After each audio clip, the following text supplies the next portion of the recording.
If you're armed and at the Glenmont Metro, please shoot me. Make it a headshot. Shoot me in the temple, aiming slightly downwards. I need the bullet to travel the shortest possible distance through my brain before it hits my hippocampus.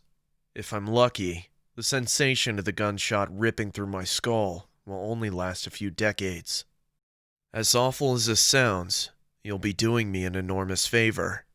Death by a headshot, as soon as possible, is vastly better than the alternative. My ordeal started about 10,000 years ago, at 10:15 this morning. I earn extra money by participating in drug trials. I'm a so-called healthy subject who takes experimental drugs to help assess side effects. Once it was a kidney drug. A few times it's been something for blood pressure or cholesterol. This morning, they told me the drug I took was a psychoactive substance intended to accelerate brain function. None of the drugs I had tested so far have ever done anything for me, in the recreational sense. In other words, none of the drugs I've tested have given me a killer buzz, or mellowed me out, or anything.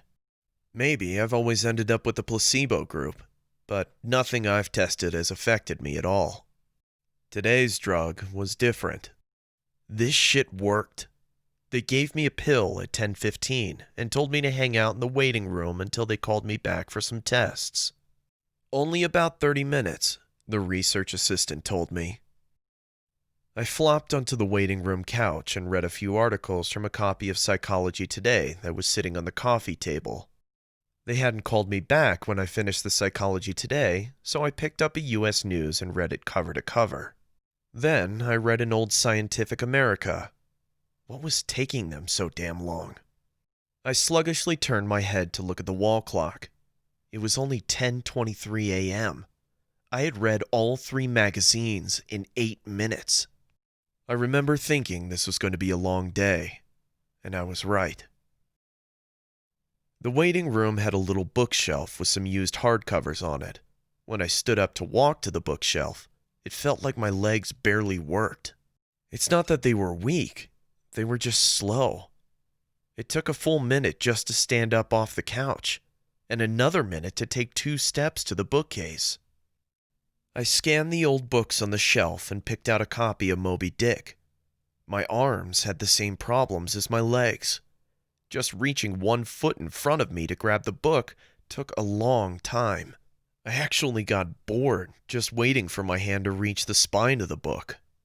I slogged back to the couch and collapsed onto it in a slow-motion fall that reminded me of the low-gravity hops of astronauts on the moon. I opened Moby Dick, slowly, and began reading. I started with Call Me Ishmael, and got as far as Ahab throwing his pipe into the sea, which was all the way to chapter 30, before they called me back. "How are you feeling?" the research assistant asked me. "I feel slow," I said. "Well, actually, it's the other way around. Everything seems slow because you're so fast." "But my legs, my arms, they're moving in slow motion." "Your body seems like it's moving slowly because your brain is fast. Your brain is running 10 or 20 times faster than normal. You're thinking and perceiving reality at an accelerated pace. But your body is still constrained by the laws of biomechanics. Frankly, you're moving much faster than a normal person." She pantomimed a jogging motion. "But your brain is running so much faster right now that even your fast walk seems very slow to you." I thought about my slow motion flop onto the waiting room couch. Even if my muscles had slowed down, my body would still react to gravity the same way. But in the waiting room, I even fell in slow motion. Slow muscles couldn't explain why gravity seemed weaker. My brain was going at warp 10. That's how I managed to read 3 magazines and the first 30 chapters of Moby Dick in 15 minutes. They ran a series of tests on me. The physical tests were fun. They made me juggle 3 balls, then 4, then 6. I had no problem keeping 6 balls in the air, because they seemed to be moving so slowly. It was boring, frankly, waiting for each ball to move through its arc so I could catch it and toss it back into the air. They then threw Cheerios in the air and I caught them with chopsticks. And then they dropped a handful of coins and I counted the total value before they hit the ground. The cognitive tests, on the other hand, were less fun, but very illuminating. Finish a 50-word word search, 3 seconds. Solve an intricate maze drawn onto a poster-sized paper, 2 seconds. View a slideshow projected at 10 images per second and answer detailed questions about what I saw, 95% correct. They told me I measured over 250 on the Knopp scale. Apparently, that's deep into the superhuman range of thinking speeds. Then, they sent me home. "It'll wear off in a few hours," they said, "which'll seem like days to you. Try to use the residual effect to get some work done. Catch up on work emails while you're still in high speed mode." The ride home was horrible. It was only 3 metro stops, and in real-world time it only took about 35 minutes. But in my drug-accelerated hypertime, it felt like days. Days. Just walking out of the medical research suite to the elevator seemed like it took an hour. I sprinted out of the office, willing my legs to push me faster. But the laws of biomechanics held me prisoner. As accelerated as my brain was, I couldn't do anything to make my legs work faster. The huge disconnect between my body and mind made it extremely difficult to judge how and when to slow down, turn, or rotate my body. I had basically turned into a giant slow-motion spaz. I misjudged my speed and rammed into the wall by the elevator button at a pretty good speed. Even though I could see the wall coming at me, I couldn't make my finger outstretched to hit the elevator button move away fast enough, and I jammed it into the wall. The pain was intense. If my brain had been running at regular speed, it probably only would have hurt for 30 seconds or so. But in my accelerated state, the intense pain seemed to last for half an hour, 45 minutes maybe. The elevator ride was horrible. It felt like I spent 4 or 5 hours just ascending 7 floors, with nothing to look at but the interior of the elevator car. I sprinted to the metro station. I have to admit, this part was almost fun. Even though my body moved at what seemed to me super slow speed, I could still carefully choose how and where to place my feet, swing my arms, and turn my torso. It only took a block or two to getting used to having a brain that ran 24 times faster than my body. Then, I basically sprint danced the rest of the way, twisting and juking between people on the sidewalk and dodging moving cars with inches, aka minutes, of clearance. I spent an hour in my time frame, descending into the subway and running to the platform. Endless tedium waiting the 6 minutes for the Red Line train to arrive. Although there was more to look at on the metro platform than inside the elevator, it was still intensely boring. I should have stolen that copy of Moby Dick. The Red Line train eventually roared into the station in slow motion. The normally high-pitched squeal of its brakes was frequency shifted by my high-speed mind to a low, long tone, like a monotone tuba solo. It wasn't just the squealing subway train that was 3 octaves lower than normal. All sound was slowed to the point of near inaudibility. Voices were gone, shifted below the threshold frequency of my hearing. I did manage to hear a screaming baby on my subway car. Her shrieks slowed to sound like whale songs. Sharp sounds like car horns and trucks bouncing over potholes were low, muddied roars, like distant thunder. Back at the research offices, I could still hear and communicate with the research staff, but now verbal communication with anyone would be impossible.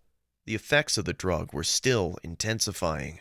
I spent what seemed like days on that fucking Red Line train, listening to the whale song of the screaming baby and the tuba solo of the brakes. Where ordinary voices were frequency shifted out of my audio range, smells didn't seem to be affected. I never became nose blind to the body odor, the stench of the train's brakes, and the melange of farts and other smells wafting through the metro car. I finally got back to my apartment. Sprinting through my open door and into the front hall at full speed was like a slow, relaxing drift down a lazy river. I was relieved to be home. At least I had stuff I could do there. I picked up the book I was reading, 100 Years of Solitude, and finished it. Despite turning the pages so quickly that I tore many of them, it seemed like most of the time I spent finishing the book was spent on page turning and not actually reading. 3 minutes had passed since I got home. I tried surfing the internet, but it was too frustratingly slow. Hours to load each new page, and a fraction of a second to read it. 100 articles in my newsfeed read, and just 3 more minutes done. I dipped into my pile of yet-to-be-read books and finished 2 more. 4 more minutes had passed. I decided to try and sleep off the remaining effects of the drug. Unfortunately, whatever part of my mind is responsible for perception, the part that's been accelerated to hyperspeeds by the drug, isn't the same as the part that governs sleep. Despite being awake for what I perceived as days, my physical brain still thought it was 1:25 p.m. It was not ready for sleep. Nevertheless, I tried to sleep. I walked to my bedroom, a slow 45-minute drift through my apartment, and flung myself into the bed. I closed my eyes and laid there for what seemed like hours, 10 minutes of reality time, before giving up. Sleep would not come. I was facing what was going to feel like days, or maybe even weeks of being trapped in a slow-motion prison. So, I took an Ambien. The sensation of the pill and the splash of the water I used to swallow it sliding my throat was sickening. A lump that blocked my breathing, moving like a slug down my esophagus. I read a book. 10 minutes had passed. I read another. 18 minutes since I took the Ambien. I threw the book across the room in disgust at my situation. The book slowly pirouetted and spun through the air, like a leaf blowing in a breeze. It hit the wall with a long, faint rumble, the only sound I had heard for what seemed like hours, then drifted to the floor like a flip-flop sinking in a swimming pool. The force of gravity hadn't changed since I took the pill. The law of physics were the same. It was just my perception of time that had gone wackadoo. This meant I could use the speed things seemed to fall as a way of judging the effects of the drug. Based on how long it took the book to drift to the floor, I estimated the effects of the drug were still intensifying. I read a magazine. I turned on the television. I clearly saw each frame of video like I was watching a slideshow. Frustrated, I turned the TV off. I read some more. The first 2 books of Churchill's A History of English-Speaking Peoples. Not exactly a light read. Frankly, I hated it, but given the hours of tedium it would take to go get another book off my bookshelf, just sitting on the couch and reading Churchill was better, or at least less worse. It had now been 35 minutes since I took the Ambien. I laid down on the couch and closed my eyes. Time passed. I inhaled, an hours-long process. Time passed. I exhaled for more hours. Sleep would not come. I needed a new plan. I decided to go back to the offices where they gave me the drug. Maybe they would have something that would counteract its effects, or at least something to knock me out until it wore off. I exited my apartment as fast as possible, taking hours in my time frame to do so. I didn't even bother locking the door. It would have taken too long. Down the stairs, through the lobby, out the front door and onto the street. These few things felt like a long day at the office. Sprinting down the street, dancing and weaving between pedestrians with what must have looked like to them superhuman dexterity. Down the first flight of stairs at the metro, across the landing, another hour. Then onto the second flight of stairs. That's when the Ambien hit me. The Ambien didn't make me sleepy. Not at all. Instead, it must have had a severe cross-reaction with the experimental drug I took this morning. I was bounding down the second flight of stairs, moving in slow motion, but still making perceptible progress. Then, wham! Everything stopped. The dull roar of the street and metro noise ceased, replaced by the most perfect silence I've ever experienced. My downwards motion seemed to completely freeze. Before the Ambien kicked in, my perception of time was maybe a few hundred times slower than real time. After the Ambien took effect, time moved thousands of times slower. Every second seemed like days to me. Even just moving my eyes to focus on a new point was like an impossibly slow scroll across my visual field. Over the course of the afternoon, I learned how to walk, run, and jump when my mind ran hundreds of times faster than my body. But with another 4 or 5 orders of magnitude of slowed down, caused by the Ambien, body control was almost impossible. I fell on the stairs, even though I was all but frozen in mid-step. Controlling my muscles was impossible. I commanded my foot forwards for hours, then backwards for hours more when it seemed like I was going to miss the next step. Hours attempting to adjust the angle of my ankle, then readjusting when it felt wrong. Despite these efforts, I rolled my ankle on the next step. The pain wasn't at all mitigated by the slowness. Hours of increasing strain on my bent ankle. The nerve signals that sent pain into the brain must work differently than the nerves in my ear. Sonic energy was spread out over time, diluted until it was imperceptible. Pain flowed into my brain, undiluted by the change in my perception of time. Hours and hours of increasing weight on my turned ankle turned into hours of increasing pain. I pitched forwards, my high-speed mind completely unable to control my low-speed body. I drifted downwards for days, managing to rotate my torso enough to keep my head from impacting the ground first. I eventually landed on my right shoulder. At first, the impact wasn't even noticeable. Then, I felt a slight pressure in my shoulder as it came into contact with the ground. The pressure grew, bringing increasing pain for hour upon hour. My shoulder finally gave out, popping out of its socket with an endless, sickening tug.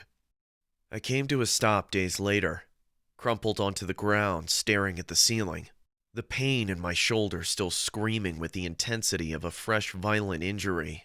I had plenty of time to think during the fall. If every second seemed like days to me, then each minute of real-world time would be like years. Even if the drug cleared out of my system in the next 2 or 3 hours, this nightmare would seem to last for centuries. By the time I hit the ground, I had a plan.